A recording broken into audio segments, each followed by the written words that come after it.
महाभारत में लिखा है, अहिंसा सत्यम क्रोधम दानम इंद्रिय निग्रह। सत्य भाषण करो, इंद्रियों पर नियंत्रण रखो और हिंसा मत करो। इनसे भी बड़ा है व्रत करना।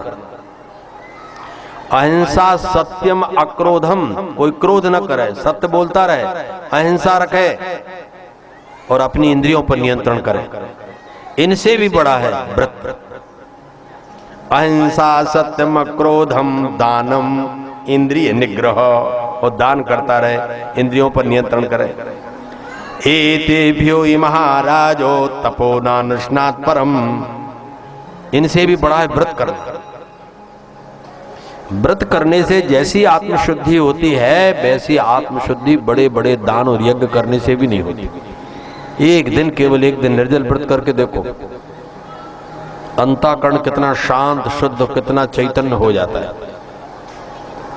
जितना प्रदूषण होता है वो अन्न से होता है, और अन्न में भी वो तमोगुणी अन्न जो नहीं खाना चाहिए वो पेट में पहुंच करके हमारे चित्त की वृत्तियों को, मन को चंचल करता है। उससे हम भगवान के पथ से हट जाते हैं, आत्म तत्व से दूर हो जाते हैं। इसलिए सबसे बड़ा नियंत्रण तो जिह्वा का है कि जितना व्रत कर सकता है, जितना व्रत कर सकता है। अभी हमने भगवान की कृपा से पुण्य पाप मीमांसा ग्रंथ लिखा है। हमारे जीवन में कौन कौन कर्म पुण्य हैं और कौन कौन कर्म महापाप हैं। ऐसे पाप कौन से हैं जिनका करने से यही फल मिल जाता है, और ऐसे पुण्य कौन से हैं जिनका कर देने से यही उसका फल मिल जाता है। ऐसे महापुण्य महापाप तत्काल ऐसे कर्म हैं जो फल देने वाले होते हैं। और यदि हमसे कोई चूक हो गई है तो उनका प्रायश्चित भी हमने शास्त्रों को खोज करके लिखा है, उसको पढ़ो। यदि जीवन में हमसे कोई अपराध हो गया है तो ज्यादा अच्छा है कि यमराज की सभा में पहुंचने के पहले हम स्वयं उसका प्रायश्चित कर लें। ये सरल पड़ेगा। यमराज के यहाँ ब्याज लगा करके जब पड़ेगा तो बहुत कठिन पड़ जाएगा। इसलिए कर्म ऐसा है कि कल्पकोटि शतैरपि, जो कर्म हो चुका है वो करोड़ों कल्पों तक भी नहीं काटा जा सकता है। भोगना ही पड़ेगा, भोगना ही पड़ेगा। वो बिना छियंते चाष्ट, वो बिना भोगे नहीं कटता है। यथा धेनु सहस्त्र बंसो बिंदति मातरम तथा पूर्व कृतम कर्म कर्तार मनुगच्छति। पूर्व का किया हुआ कर्म पकड़ लेता है। जाने किए हुए कर्म तो पकड़ते, पर अनजाने कर्म पकड़ लेते हैं। जनक जी शंकर जी के कितने बड़े भक्त थे। उन जनक जी के बारे में लिखा, जब उनका शरीर शांत हुआ तो यमराज ने कहा कि देखो ये बहुत बड़े धर्मात्मा पुण्यात्मा जीव हैं, इनको बड़े सम्मान से लाना, लेकिन नरक के रास्ते से निकाल के लाना। जो जनक जी से कहा कि आपको नरक के रास्ते से जाना है, जनक जी का तो पारा चढ़ गया। कोई कर्म मैंने ऐसा नहीं किया, मैं क्यों नरक के रास्ते से जाऊंगा। महाराज आज्ञा ऐसी है कि चलो।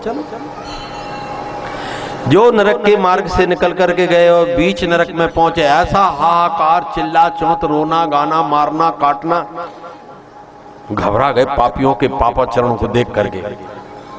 लेकिन जनक जी के पहुंचते सब चुप हो गए, चुप। जनक जी ने उन नरक में पड़े हुए प्राणियों से पूछा, भैया अभी तुमको तेल के कड़ाहे में डाला जा रहा था, जलाया जा रहा था, काटा जा रहा था, पीटा जा रहा था, मारा जा रहा था, नोचा जा रहा था, और तुम चिल्ला चिल्ला कर रो रहे थे, लेकिन मेरे आते बंद क्यों हो गए। उन्होंने जनक जी से कहा, पुण्यात्मा है, आपने इतना पुण्य किया है, इतना तप किया है कि आपके दर्शनों से हमें बड़ी शांति मिल रही, और हमारी प्रार्थना है थोड़ी देर खड़े रहे हैं। जनक जी रुक गए। अब धर्मराज वहां आरती का थाल लिए खड़े थे। इतने बड़े पुण्यात्मा आ रहे हैं, आरती उतारूंगा, बिठाऊंगा। क्योंकि जब देरी हो गई तो धर्मराज घबराए। उनसे कहा, भाई क्या बात है, जनक जी को शीघ्रता से निकाल कर क्यों नहीं लाया गया। कहा, महाराज जनक जी आ ही नहीं रहे। अब पापी व्यक्ति को तो मार कर ले जाया जाता है, कैसे नहीं जाएगा। लेकिन पुण्यात्मा से नहीं कहा जा सकता है तुम चलो। पुण्यात्मा जैसा कहता है वैसा दूतों को करना पड़ता है। मैं विश्राम करूंगा तो विश्राम की व्यवस्था करना पड़ता है, मैं भोजन करूंगा तो भोजन की व्यवस्था देना पड़ती है। और पापी व्यक्ति यदि नरोनच करता है, ऐसी मार पड़ती है, खींच करके ले जाते हैं।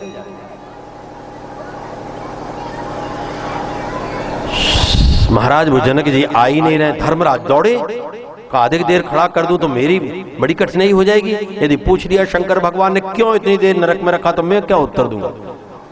अरे का महाराज स्वागत है, यहाँ पधारो। राजाधिराज महाराज, आप जैसा धर्म की धुरी धारण करने वाला कोई व्यक्ति यहाँ आता नहीं है, कृपा करो।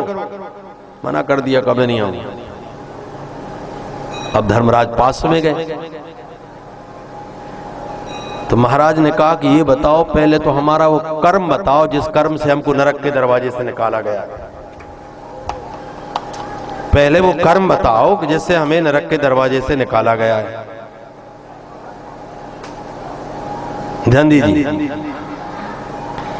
धर्मराज ने कहा जनक जी, आप जैसे पुण्यात्मा, दिव्यात्मा, पवित्र आत्मा, तप आत्मा कोई दूसरा नहीं है, लेकिन एक बात लिखी गई है। आपका रथ चला जा रहा था और एक गाय प्यासी छटपटाती आकर पानी पी रही थी। आपके रथ की गड़गड़ाहट, खड़खड़ाहट के कारण वो चौंक करके डर के भाग गई। वो आधी प्यासी गाय भागी, उस पाप के कारण आपको केवल नरक से निकाला जाएगा, नरक में डालने वाली बात नहीं। जो इतना सुना जनक जी चौंक गए। अच्छा, मुझे तो पता ही नहीं। कहा महाराज नहीं पता तो क्या मनुष्य बनाया किस लिए गया है? बैल भैंसा और सिंह सांप कह दे कि हमें पता नहीं था, हमने ऐसा कर दिया, तो उसे तो क्षमा कर दिया जाएगा। लेकिन मनुष्य बुद्धि प्रधान है। क्यों आप देखकर नहीं चले थे? हाँ, जनक जी ने कहा यह अपराध हो गया, गौ माता के अपराध के कारण आया हूं। अब चलो, आपको शंकर जी के लोक में जाना है। भगवान शंकर के पार्षद विमान लेके खड़े। जनक जी ने कहा मैं शिवलोक में नहीं जाऊंगा। यदि मैंने जप तप यम नियम साधन दान पुण्य यज्ञ किए हैं तो मुझे नरक में यहीं खड़े रहने की जगह दी जाए। अब धर्मराज भी घबरा गए। तुरंत शंकर भगवान का ध्यान किया, शंकर जी प्रकट हो गए। महाराज इनको समझाओ, हमारे पीछे न पड़ जाए कोई बात, हमारे ऊपर आ जाएगी। क्यों खड़ा किया इतनी देर तक, हम क्या उत्तर देंगे? अरे यमराज धर्मराज भी स्वतंत्र नहीं, उनके ऊपर भी किसी का शासन है, वो भी डरते हैं कहीं गलती ना हो जाए। शंकर भगवान के चरणों में प्रणाम करके जनक जी ने कहा नाथ, मैं प्रजा पालन करने वाला राजा हूं, प्रजा को दुखी देखना मैं सीखा नहीं हूं। इतने करोड़ों करोड़ों लोग मेरे देखने से आनंदित हो गए, ऐसी कृपा करो मैं खड़ा रहूं। मेरे पुण्य से, मेरे तप से, मेरे जप से यदि इनके पाप कटते हैं और नरक के वासियों को सुख होता है तो मुझे नरक में रहने में कोई आपत्ति नहीं। मुझे थोड़ा कष्ट होगा, मलमूत्र की गंध विष्ठा तमाम सब पड़ा हुआ है, बैतरणी नदी पीव की बह रही है, यहाँ का दृश्य और यहाँ की गंध और यहाँ का सारा वातावरण देखने से मन बहुत कांपता है, लेकिन क्या करें। शंकर जी ने कहा ऐसा नहीं होता बेटा, यदि तुम यहाँ खड़े रहोगे तो मेरी आराधना साधना सब व्यर्थ हो जाएगी। लोग क्या कहेंगे कि शंकर जी की आराधना करने वाले भी नरक में पड़े हैं, नरक में खड़े हैं, जाना पड़ेगा, मेरा आदेश है। एक क्षण रुककर जनक जी ने कहा तो भगवान एक निवेदन करूं। कहा मैं उस शर्त पर शिवलोक में जाऊंगा जब आप सारे नरक के लोगों के लिए स्वर्ग पहुंचाओ। तो शंकर भगवान तो और हरदानी है, कर दिया आर्डर, करो सबको भेजो स्वर्ग। बोलो शंकर भगवान। एक भी प्राणी नरक में नहीं बचा, पूरे स्वर्ग चले गए, सारा नरक खाली। तब जनक जी विमान में बैठ करके दिव्य कैलाश शंकर जी के धाम को प्रस्थान कर गए। एतावता किया हुआ कर्म जब जनक जी को नहीं छोड़ सकता है तो हम जैसे व्यक्तियों को पकड़ने में क्या देरी लगती है। इसलिए अपने कर्मों के विपाक के कारण हम त्रस्त, अस्त व्यस्त और परास्त निरस्त हो रहे हैं। उससे बचने का उपाय है भगवान की सेवा, पूजा, शरणागति, कथा, उनका स्मरण करके हम बच सकते हैं। दूसरा कोई उपाय नहीं हो सकता है। बोलो शंकर भगवान। महाकाल की इस नगरी में पाऊं जन्म दोबारा, महाकाल की इस नगरी में पाऊं जन्म दोबारा।